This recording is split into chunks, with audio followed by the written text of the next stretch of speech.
pala di electric yung ano mo dito eh, bike mo.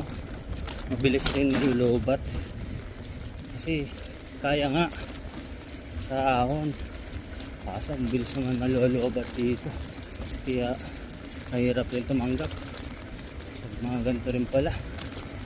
So ayun o, lakas ng konsumo sa baterya. Nagwa 1 bar na lang pag ginagamit yung ano, full capacity 1 bar kaya madali rin mauubos yung baterya natin pag laging dito. Ayan, ahon to.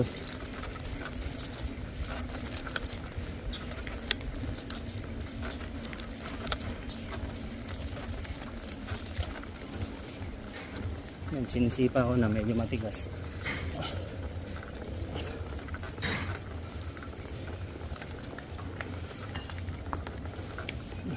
Last na. Ito na lang. Pagod din pala.